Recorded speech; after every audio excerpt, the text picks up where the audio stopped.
আসসালামু আলাইকুম ওয়া রাহমাতুল্লাহি ওয়া বারাকাতুহু। ব্রাদান ইসলাম কেমন আছেন? আশা করি আল্লাহর হুকুমে সকলে ভালো আছেন। আর সকলে ভালো থাকুন, সুস্থ থাকুন, আল্লাহর আনুগত্য করুন। আর দেশের জন্য দোয়া করুন, পরিবেশের জন্য দোয়া করুন। যেমন অকাল বর্ষা হচ্ছে, যারা আলুর চাষি তারা আলুতে বহুত লোকসান হয়ে গেছে তাদের, তাদের জন্য দোয়া করবেন এবং দেশের জন্য দোয়া করবেন যে আমরা আমাদের যে পরিবারকে কি অবস্থায় ছেড়ে আমরা দুনিয়া থেকে যাব, তাদের যাতে শান্তি থাকে সেই জন্য দোয়া করবেন। যে এখন যে মহল যে ধরনের চালু আছে, পরিস্থিতি খুবই খারাপ, খুবই সংকটজনক রাস্তা দিয়ে দেশ গুজরাচ্ছে। তো দেশে যেন শান্তি বাহাল হয় এই জন্য দোয়া করবেন রোজার মাসে। কেন ইউনুস আলাহ সাল্লামের উম্মতরা, যখন ইউনুস আলাহ সাল্লাম দিনের দাওয়াত দিতে দিতে দিতে দিতে দিতে কয়েক বছর হয়ে গেছে, তাদের একটা ব্যক্তিও মানে ইমানের রাস্তায় আসেনি। যখন নিজে মানে ইউনুস আলাহ সাল্লাম যে নিজে যখন নিজেকে নিজে মানে লজ্জিত মনে করে আল্লাহকে, তখন বলছে আল্লাহ আমি তো দাওয়াত তো দিয়েছি, কিন্তু এরা কেউ একজনও মানে একটা ব্যক্তিও যে এরম নেই যে সে দিনের দিকে এগিয়ে আসে, বা আমি কারোকে দিনের দাওয়াত পৌঁছাতে পারলাম না, বা আমি রাজি করাতে পারলাম না, আল্লাহ তোমার যে দিনে প্রবেশ করাতেই পারলাম না আমি। তখন আর কি আল্লাহ বললেন যে যাও, মুখে দেখারে বলে দেবে যে কালকের মধ্যে সকালের মধ্যে ওরা বুঝতে পারবে আমি ওদের ওপর গজব নাজিল করে দিচ্ছি আজকে। তো তারপরে ইউনুস আলাহ সাল্লাম এসে গ্রামের যাদেরখানে যেখানে যেখানে তিনি দাওয়াত দিতেন তাদের বললে যে তোমরা তো কেউ আল্লাহর ইয়েতে সাড়া দিলে না, আমার ডাক দিলাম আল্লাহর জন্য, তোমরা কেউ ডাকে সাড়া দিলে না, তো আল্লাহ তোমাদের উপর সাজা মুকাররার করে দিয়েছে, তো তোমরা সতর্ক থেকো। তারপরে ইউনুস আলাহ সাল্লাম চলে যাওয়ার পরে তখন দেখছে যে আচমকা একটা মেঘ উঠেছে। আর তখন গ্রামের মুরব্বীরা জানতো যে আদ বংশের লোকেদের খাড়ে বা সামুদ বংশের লোকেদের খাড়ে ধ্বংস করে দিয়েছে আল্লাহ এরকম ধরনের, মানে বর্ষার মাধ্যমে, কাউকে ঝড়ের মাধ্যমে, গর্জনের আকাশের গর্জনের মাধ্যমে। তখন ওরা বুঝতে পেরেছে যে নিশ্চয়ই এটা আমাদের জন্য গজব, বা এটা আমাদের জন্য আল্লাহর তরফ থেকে সাজা। তখন সে বাচ্চা থেকে আরম্ভ করে, বুড়ো থেকে আরম্ভ করে, মহিলা থেকে আরম্ভ করে, পুরুষ থেকে আরম্ভ করে সকলে মিলে কাঁদা কাটা করে রাতের মধ্যে আল্লাহকে রাজি করে ফেলে আল্লাহর গজবকে টলিয়ে দিয়েছিল। তো ইউনুস আল্লাহ সাল্লামের তখন পর্যন্ত কেউ উম্মত ছিল না, বোঝা গেল তো। ইউনুস আল্লাহ সাল্লামের অনুসরণ কেউ করিনি, তখন আল্লাহর সঙ্গে ডাইরেক্ট ইয়ে করে দোয়া করে তারা মুসিবতটাকে দূর করে নিয়েছে। তো আমরা হচ্ছে উম্মতে মুহাম্মদী। সমস্ত দুনিয়ার মধ্যে যত নবী আছে তাদের থেকে সব থেকে সম্মানী হচ্ছে আমার রসুল সাল্লাহ সাল্লাম। তো তিনার উম্মত হয়ে আমাদের হাত কি ফেরত দেবে? বা রোজার মাসে যদি আমরা হাত তুলে কাঁদি আল্লাহর কাছে যে আল্লাহ দেশের পরিস্থিতি খুবই খারাপ, তুমি দেশের পরিস্থিতি হাল শান্তিময় করে দাও, বা আমাদের যদি কোনো ভুল হয় সেটার জন্য আমাদের কাছে ক্ষমা করে দাও, এইটা এরম দোয়া করবেন। এবং দোয়া করবেন যেন মুমিনরা মুসলমান হতে পারে, মুসলমানরা মুত্তাকি হতে পারে, মুত্তাকিরা আবেদ হতে পারে, আবেদরা পরেশগার ইয়ে হতে পারে, যেন ওলি হতে পারে, এরম দোয়া করবেন, সকলের জন্য দোয়া করবেন। আর এর আগে আমি 1-3-2025 তওবার বিষয় পার্ট 3 বানিয়েছিলাম, ইনশাল্লাহ আজকে তারপর থেকে বানাবো। তার আগে আল্লাহর নাম ও সাহায্য নিনি। আউযুবিল্লাহি মিনাশ শাইতানির রাজিম, বিসমিল্লাহির রহমানির রহিম, রব্বিশ রাহলি সাদরি ওয়া ইয়াসসির লি আমরি ওয়াহলুল উকদাতাম মিন লিসানি ইয়াফকাহু কওলি ওয়া কুনুদ্দিনু কুল্লুহু লিল্লাহ বিসমিল্লাহি মাজরিহা ওয়া মুরসাহা ওয়া তাওয়াক্কালতু আলাল্লাহি কাফি জা আল হক ওয়া জাহাকাল বাতিল ইন্নাল বাতিলা কানা জাহুকা। এটা হাদিস বলছি, এটা হাদিস হচ্ছে একটা হাদিস, বিরাট লম্বা। এটা হচ্ছে তওবার দরজা আর পশ্চিম দিকে সূর্য ওঠার বিষয় আছে।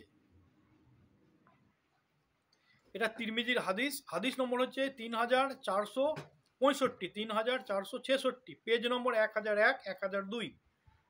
এই সম্বন্ধে যেটা আলোচনা করব সে অনেকজনকার সন্দেহ হতে পারে, তো ওই জন্য আমি হাদিস এবং হাদিসের পাতা বলে দিলাম, হাদিস নম্বর বলে দিলাম, হাদিসের কিতাবের নাম বলে দিলাম। সন্দেহ হলে সেই কিতাব কিনে কিংবা যেখানে কিতাব বিক্রি হয় সেখানে গিয়ে চেক করে নেবেন। এটা হচ্ছে যে হজরত হুবাইস রহমতুল্লাহ আলাইয়ের পুত্র হজরত জির রহমতুল্লাহ আলাই, যে সাহাবি বলেছে তার নাম হচ্ছে জির, ঠিক আছে, তিনি হচ্ছে তাবেইন থেকে বর্ণিত। তিনি বলেন আমি আসলাম আল মুদারি গোত্রের মানে মুদারি গোত্রের আসলামের পুত্র সাফওয়ান রাদিয়াল্লাহু তাআলা আনহুর কাছে গিয়ে তিনাকে মোজার মাসার মশলা সম্পর্কে জিজ্ঞাসা করলাম। তিনি বললেন, হে জির, কি কারণে তোমাকে আমার কাছে নিয়ে এসেছে? কেউ আদর করে বলে না, কেউ যদি কাউকে ভালোবাসে তো বলে, কি ব্যাপার এত দেরি করে এলে, কোনোদিন আসতে না, এখন কেন এলে? আবার এরকম, এটা 3 রকম হয়। একটা হচ্ছে ভালোবেসে, একটা হচ্ছে মানে ধিৎকারে, একটা হচ্ছে নর্মালে। তো ইনি ভালোবেসে বলে যে, কি ব্যাপার, তোমাকে আমার কাছে কিসে নিয়ে এলো? আমি জির বললাম যে দিনের ইলিম জ্ঞানের সন্ধানে বা ওর খোঁজে আমি এসেছি আপনার কাছে।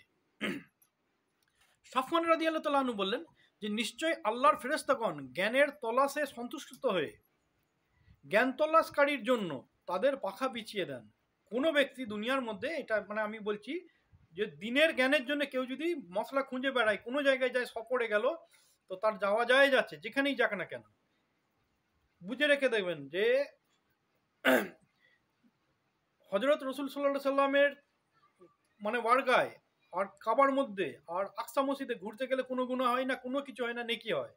এছাড়া অন্য কোনো আদর্শ কোনো জায়গায় গেলে সেটার জন্য কৈফিয়ত আল্লাহকে দিতে হবে। কিন্তু দিন হাসিল করার উদ্দেশ্যে যদি কেউ যায়, বা আল্লাহর মুখ ইয়েকে আর কি মজেজা বা আল্লাহর যে নিজাম দেখার উদ্দেশ্যে, আল্লাহ তুমি ওই দুনিয়াটা কেমন বানিয়েছো সেটা দেখার উদ্দেশ্যে যদি যায়, তাহলে তার গুনাহ হবে না। ওই জন্য বলছে যে কেউ দিনের উদ্দেশ্যে যদি যায়, তাকে আল্লাহর যে ফেরেশতা আছে, নুরি ফেরেশতা, তারা তাদের পঙ্খ দিয়ে, পাখা দিয়ে তার উপর বিছিয়ে দেন, যাতে রহমতের। তো আমি জির বললাম যে আমার অন্তরে একটি বিষয়ে দ্বিধাদ্বন্দ্ব সৃষ্টি হয়েছে, তা হলো মলমূত্র ত্যাগ করার পর মোজার উপর মাসা করার বিষয়ে আপনি বলুন। আর আপনি হলেন রসুল সাল্লাল্লাহু সাল্লামের একদম নৈকট্য সাহাবী, একজন সাহাবীর মধ্যে। তো বেশি সময় আপনি কাটিয়েছেন, সেই কারণে হয়তো আপনি মশলা জানেন, যে সেই হিসেবে জিজ্ঞেস করতে আসা। তাই আমি জির রহমতুল্লাহ বললাম যে আমাকে আপনাকে জিজ্ঞাসা করতে এসেছি, সরি ভুল হয়ে গেছে, আপনাকে জিজ্ঞাসা করতে এসেছি যে আপনি মোজার মশা সম্বন্ধে কিছু বলুন। রসুল সাল্লাহ সাল্লামকে কিছু বলতে শুনেছেন, মশলা মশাইল কিছু আলোচনা করতে শুনে থাকেন, তো আপনি আমাকে বলুন। সাফওয়ান রাদিয়াল্লাহু তাআলা আনহু বললেন যে, হ্যাঁ, রসুল সাল্লাহ সাল্লাম আমাদের ঘরে নির্দেশ দিয়েছেন যে আমরা যদি সফরে থাকলে আর জুনুবি না হলে, গোসল ফরজ না হলে মোজা খোলার কোনো প্রয়োজন নেই। আর খোলা না হলে 3 দিন যাবৎ ও 3 রাত যাবৎ পর্যন্ত মোজা আমরা খুলতাম না। মলমূত্র ত্যাগ বা ঘুমানোর কারণে মোজা খোলার কোনো প্রয়োজন নেই। শুধু অজুর সময় বিজে হাতে মাসা করে নিলেই অজু মোকাম্মাল হয়ে যাবে। বোঝা গেল তো? আর এই মাসার সম্বন্ধে আমি 2-3টে ভিডিও বানাবো, এইটা নিয়ে অনেক কিছু জানার আছে। ওই মোজার মাসা, এবারে মোজা হচ্ছে কি, এমনি কাপড়ের নরম মোজাগুলো নয়, এগুলো হচ্ছে চামড়ার মোজা, যেগুলো পশুর চামড়া থেকে তৈরি হয়। ওই কিতাব ঘরেতে বা কোনো জায়গায় আতরের দোকানে পাওয়া যায়। তো এইগুলো যদি কোনো মুমিন ব্যক্তি, মুসলমানরা যারা কোনো জায়গায় সফরে গেলে আগে অজু করে নেয়, তো অজু করে যখন নিল, তারপর অজু করার পর যদি ওই মোজা পরা হয়, অজু করার পর যদি ওই মোজা পরা হয়, তাহলে সফরে থাকলে 3 দিন, আর না হলে এমনি হলে 1 দিন সম্ভবত। যাই হোক, তো এইটার সম্বন্ধ হচ্ছে যে 3 দিন পর্যন্ত মোজা খোলার কোনো প্রয়োজন নেই। সফরে একবার অজু করা অবস্থায় মোজা পরে নিলেন, অজুর আগে নয়, অজুর পরে, তো খোলার কোনো প্রয়োজন নেই। এবার 3 দিন আপনি সফর করতে পারবেন। 3 দিন 3 রাত। হ্যাঁ, তবে যদি জুনুবি হালত এসে যায়, যদি স্বপ্নদোষ হয়ে যায় কিংবা হামবিস্তরি করলেন, তাহলে আপনাকে ফরজ গোসল করতে হবে। ওই ফরজ গোসলের সময় মোজা খুলতেই হবে। হয়ে গেল একটা হাদিস। দ্বিতীয় নম্বর একটা হাদিস বলছে, জির রহমতুল্লাহ বললেন যে রসুল সাল্লাল্লাহু সাল্লামকে মোহাব্বতের সম্বন্ধে কিছু বলতে শুনেছেন, ভালোবাসা বা মোহাব্বত যাকে বলা হয়, তো কিছু আলোচনা করতে শুনেছেন। সাফওয়ান রাদিয়াল্লাহু তাআলা আনহু বলেন, হ্যাঁ, আমরা এক সময় রসুল সাল্লাল্লাহু সাল্লামের সঙ্গে সফরে ছিলাম। তো রাস্তা দিয়ে যাওয়ার সময় এক অপর দিক থেকে বেদুইন জোর গলায় উচ্চ স্বরে রসুল সাল্লাল্লাহু সাল্লামকে ডাক দিয়ে বললেন, হে মোহাম্মদ, হে মোহাম্মদ, দুবার ডেকেছে আর কি সাল্লাল্লাহু সাল্লাম। তো রসুল সাল্লাল্লাহু সাল্লাম তাকেও তার মতন উচ্চ স্বরে ডাক দিয়ে বললে, এইদিকে এসো বা এসো। সাফওয়ান রাদিয়াল্লাহু তাআলা আনহু যখন ওই বেদুইনটা যখন আসে, তখন বললে যে আমরা বললাম তাকে যে তোমার অমঙ্গল হোক, তুমি আল্লাহর নবীর সাথে বেয়াদবি করছো, উচ্চ স্বরে কথা বলছো, কণ্ঠ নরম করে কথা বলতে পারলে না? আল্লাহ তিনার রসুলের সাথে উচ্চ স্বরে কথা বলাকে নিষেধ করেছেন কোরআনের মাধ্যমে। বেদুইন বলল যে আল্লাহর কসম, আমিও আল্লাহর কসম করে বলছি যে আমি নিম্ন স্বরে কথা বলতে পারি না, বা আমাকে নবীকে খাটো করার উদ্দেশ্য নেই বা অপহিসা করার উদ্দেশ্যে আমি ওরম বলিনি, আমার আওয়াজটাই এরকম।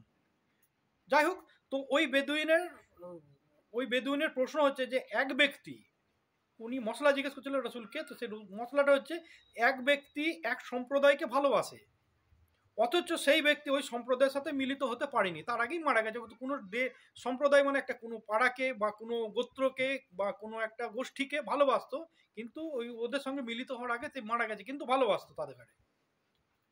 তো এই বিষয়ে রাসূল সাল্লাল্লাহু আলাইহি সাল্লাম জবাবে উত্তর দিলেন, যে ব্যক্তি যাকে ভালোবাসবে কিয়ামতের দিন সে তার সাথে থাকবে বা তার সঙ্গী হবে। এটা বোঝা গেল। এই দিক দিয়ে, বাহ্যিক দিক দিয়ে আমরা দেখছি, যদি আমরা ইমানদার লোককে ভালোবাসি, নামাজি মুত্তাকি দেখার ভালোবাসি, তাহলে আমরা তাদের সঙ্গে হাসর হবে। আমরা যদি মদ মাতালে বা জুয়া লুচ্চা লপঙ্গাদের সঙ্গে মিশি, তাহলে কিয়ামতের দিন আমরা নেক আমল করলে তাদের সঙ্গে হাসর হয়ে গেল, কারণ তাদের দলে আমি বেশিক্ষণ থাকি। জিনাকারীদের সঙ্গে থাকলে জিনাকারীদের সঙ্গে হাসর, বা মুশরিকদের সঙ্গে বেশি করলে, আদান প্রদান করলে মুশরিকদের সঙ্গে হাসর হলো। ওই জন্যে যে যার সঙ্গে মিশবে তার সঙ্গে তার হাসর হবে। এই দুটো হাদিস হয়ে গেল, মোহাব্বত যার উপর যার, তার উপর তার সেরকম কিয়ামতের দিন হাসর হলো। ঠিক আছে, এইবার আরেকটা কথা রাসূল সাল্লাল্লাহু আলাইহি সাল্লাম বললেন, বললেন যে আমার পিছনে একটি দরজা আছে। আমার পিছনে একটা দরজার কথা উল্লেখ করলেন, যার এক প্রান্ত হইতে আরেক অন্য প্রান্ত যেতে কোনো হাদিসে এসছে, মানে দুটো হাদিস বলেছি আমি, একটা হচ্ছে 3465, 3466। তো একটাতে এসছে যে 40 বছর লাগবে, আর একটাতে এসছে 70 বছর লাগবে। তো এটা কেন আলাদা আলাদা, সেটার বিষয় হচ্ছে যে হয়তো একটা ঘোড়ার বিষয় বলেছে, একটা উটের বিষয় বলেছে, দুটোর তো মানে স্পিড আলাদা আলাদা হয় না, সেই হয়তো সেই কারণে। যাই হোক, ওটা বড় কথা নয়। তো বলছে যে এটা হচ্ছে আলাদা আলাদা সাওয়ারির বিষয়। তো আল্লাহ এই দরজাটিকে যেদিন আকাশ ও জমিনকে করেছিল আর কি, আলাদা করেছে, পৃথক করেছিল, মানে আলাদা আলাদা করে বা সৃষ্টি করেছিল পৃথক করে। তো সেই দিনকে এই দরজাটা আল্লাহ তাবারক তাআলা বানিয়ে দিয়েছিলেন বা খুলে রেখে দিয়েছে। তিনার বান্দার মানে গলতি করবে, তার ভুল হবে, তারা তৌবা করবে, এই দরজার মাধ্যমে সেই তৌবাটা যাবে, তিনি আল্লাহ তাদের ক্ষমা করবে, সেই উদ্দেশ্যে মানে তৌবার দরজা বলা হয় না, এত যে আমরা তৌবার দরজা, ওই তৌবার দরজা। তো সাফফান রাদিয়াল্লাহু তাআলা আনহু বললেন যে এইটা হচ্ছে আমাদের পশ্চাতে, অর্থাৎ সেটা হচ্ছে সিরিয়ার দিকে, মানে সিরিয়ার দিকে ওই দরজাটা আছে। সূর্য সেদিক থেকে উদিত না হওয়া পর্যন্ত ওই দরজাটি বন্ধ হবে না, আর যতদিন ওই দরজা খোলা থাকবে, গুনেহগার বান্দা আল্লাহর কাছে কেঁদে বা আল্লাহর কাছে সারেন্ডার হয়ে, আল্লাহর কাছে লজ্জিত হয়ে যদি নিজ গুনার জন্য তওবা করে, আল্লাহ ক্ষমা করে দেবে। এই হাদিসটা হয়ে গেল। এইবার আরো কিছু বলছি আমি, যেটা হচ্ছে আমি অন্য চটি বই থেকে পেয়েছি, বা অন্য অনেক হাদিসের বই আছে, মেসেজ আছে, সেখান থেকে নিয়ে আমি এটা বলছি। তো সূর্য পশ্চিম দিক থেকে ওঠার অর্থ হলো যে তৌবার দরজার দিক থেকে উদিত হবে, ততদিন সকল বান্দা তৌবা কবুল করে, সেটা তো বলা হলো। এরকম একটা চলমান দুনিয়াতে একটা নিদর্শন আসবে যে আল্লাহ সূর্য মানে রাত হয়ে যাবে, রাত হওয়ার পরে সকাল হবে না, এরম 3 দিন 3 রাত একটি লম্বা হয়ে যাবে। তো এটা মানে প্রকৃতির লোকের ধারণা হবে যে কোনো গ্রহ এসে গেছে পৃথিবীর কাছে, বা কোনো গ্রহ কাছে এসে গেছে, বা এই হয়েছে ওই হয়েছে, যে যার ধারণা সে নানা রকম ধারণা করবে। কিন্তু আমাদের কাছে সতর্ক করে দিচ্ছে, ওরম উল্টো পাল্টা ধারণা করে আমরা যেন বেঈমানের খাতায় না নাম লিখে ফেলি। আমরা যেহেতু ইমানদার, আমি আল্লাহর ভরসাই, তো আল্লাহর উপর ভরসা করে যেন বলবো যে না, এবার তওবার দরজা বন্ধ হয়ে গেল। ঠিক আছে, তো 3 দিনের জন্য সূর্য দেখা দেবেন। তো সূর্য কখন দেখা যাবে, ওই পশ্চিমে যেমন ডুবার আগে আধ ঘন্টা কি 45 মিনিট 40 মিনিট আগে যেমন ডুবার দিকে পশ্চিম দিকে থাকে, তারপরে আধ ঘন্টার মধ্যে ডুবে যায়, ওরকম অবস্থায় সূর্য উদিত হবে। বোঝা গেল তো? দিয়ে তারপরে ডুবে যাবে, তারপরের দিন থেকে আবার নর্মাল হয়ে যাবে। এটা 3 রাত 3 দিনের লম্বা থাকবে। তখন বলবে যে প্রকৃতির হয়তো চাল ঘুরে গেছে, অনেক রকম কথা হবে, নানা মত নানা কথা। যাই হোক, তাহলে আমরা ওতে যেন ইমান না নষ্ট করি, সেই জন্য আল্লাহ আমাদের বলে দিয়েছে যে তারপর থেকে নর্মাল হয়ে যাবে। কিন্তু যখনই ওই অন্ধকার হয়ে যাবে, এরপরে লম্বা রাত দেখে শয়তান তখন তার বুঝতে পেরে যাবে যে আমাদের আর সব শেষ হয়ে গেল, তখন শয়তান দলবল নিয়ে শিশুর মতন গাধার মতন চিল্লাচিল্লি করে বেড়াবে আর কেঁদে বেড়াবে, চারিদিক থেকে কাঁদতে থাকবে, মানুষরা দেখতে পাবে না কিন্তু কান্নার আওয়াজ শুনতে পাবে, এবং এত ভয়ঙ্কর শুনতে পাবে যে ওরা ভয়ে জড়সড় হয়ে থাকবে ওই রাত্রিরে, লম্বা রাত দিনে, 6 দিনের রাত দিন, ঠিক আছে। শয়তান সেই সময় মৃত্যুকে ভয় খাবে, তখন জেনে যাবে যে আমার এবার মৃত্যু হবে, তখন কলমা শাহাদত পড়বে, তখন আর ওই কলমা শাহাদতের তার কাছে কোনো দাম থাকবে না। ওই অবস্থায় অনেকজনা গ্যায়ের কম মুসলমানের দাখিল হতে যাবে, কিন্তু তাদের কোনো ইমানের তখন মূল্যায়ন করা হবে না। ওই সময় ইমান আনলে তার ইমানের কোনো দাম থাকবে না, ওই সময় তৌবা তার করলে তার তৌবা কবুল হবে না। যদি না সে সূর্য ডুবার আগে যদি করে থাকে, সে যদি মুকাম্মল মুসলমান থাকে, তার ইমানটা রইলো বাকি, কিন্তু আর অন্য যে ওই অবস্থায় 6 দিনের মাথায় যে নেবে ইমান, তার কোনো ইমানের দাম থাকলো না, আর তার তৌবাও কবুল হবে না। তো এই হাদিস বলে দিলাম, যারও যদি সন্দেহ থাকে আবার একবার চেক করে নেবেন, তিরমিজি শরীফে আছে, পৃষ্ঠা নম্বর বলে দিয়েছি 1023, আর হাদিস নম্বরও বলে দিয়েছি 34, 66, 34, 65। আর ওই দরজাটা সিরিয়ার দিকে এবার দেখা দেবে কি দেখা দেবে না সেটা আমি বলতে পারছি না, ভিডিও বড় হয়ে যাচ্ছে, যদি আমি এর মধ্যে কোনো ভুল করে থাকি আল্লাহর রাস্তা মাফ করবেন। আল্লাহ হাফিজ। আর এটা নিজের উদ্দেশ্যে, নিজের কবরের উদ্দেশ্যে বা নিজের জাতির উদ্দেশ্যে এটাকে শেয়ার করবেন আল্লাহর ওয়াস্তে। আল্লাহ হাফিজ।